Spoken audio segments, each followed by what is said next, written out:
Hello, welcome back to the California Gardener. Now gardening on the West Coast. I'm out here in my greenhouse today, and this spring I got tomatoes started from seed. I usually buy plants, but I thought, why not try doing it by seed? Because when you buy by plants, you can only get to buy what the store has in stock. When you buy seeds, there's usually many more varieties, and even varieties that are specific to your area, like these Bounty Best, Manitoba varieties, and when you're in Western Canada, these have ones that grow well with a shorter growing season, so you can get produce off your tomatoes before the season's over. But when you start seeds in little pots like this, often it's best to plant numerous amounts of seeds because they don't always germinate. So put like 4 to 6 seeds per pot and then pull most of them out. I leave 2 in and let them grow at first like this. And then you can transplant these into separate pots when they get bigger like this. And what do you do when they get long and lanky? If there's only a single one in a pot, you can do what I did here. You see this is a pot, the soil sinks down. You can top off the pot with soil, so you fill the soil up to the base leaf, and then the plant will continue to produce roots out of that stem, produce a stronger plant that will grow faster. But what if you have a really long and lanky plant, like these ones that I transplanted already? Well, they were in a pot like this. Okay, small pot, 1 tomato in each, and they grow quite fast, long and lanky. I planted these ones a little bit earlier than those other ones I was just showing you. Well, I have these pots, and they're a little bit taller, so you can fill them more with dirt. You can see it's almost twice as high as the current pot's dirt, right? So all I have is some soil that I mixed up here.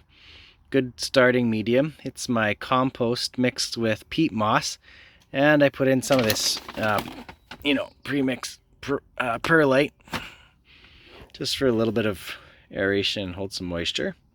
So you put a little bit of that in the bottom of the pot. You don't want to put too much because you actually want to sink that tomato pot down to the bottom. And there's usually roots exposed here. Now these tomatoes, if you squeeze the pot, it'll loosen up the dirt from the pot. And then you can look underneath and see if there's any roots poking out the bottom. That's about when it's time to transplant because the tomato is starting to outgrow its pot. You can just lightly lift the tomato out by the stem. They're usually pretty sturdy. This one's stuck in, so just tip it upside down. Okay, now I know the root's falling apart, but that's fine. Tomatoes are pretty tough. And you drop that in the pot, sink it down deep like that, okay? See that? Get the tomato kind of in the middle of the pot. And then you just fill it the rest with peat moss, okay? Or that growing medium, any growing medium you want, okay? Just like this. And you fill it right up. You can even fill it up over those bottom leaves if you want. You just break them off. And keep filling it up right up the stem. And that tomato is ready. It'll do its next good growth quickly, send out more roots, so when you're ready to plant it, it looks just like these other ones over here. And I buried this one a little bit deeper than these other ones. You can see they're already growing since I put them in here a couple days ago. But the deeper you bury your tomato, don't worry about it. That's actually the better when you're starting tomatoes. You want to bury them deep. They send out a lot of new roots. And the tomato plant, when it grows, will be a lot stronger and grow a lot faster than if you leave the tomato just long and lanky. So repot your tomatoes if you start them from seed. It'll help build a stronger plant for when you do transplant it into the garden, okay? I hope that helps you out when you're transplanting your tomatoes this spring or starting them from seed.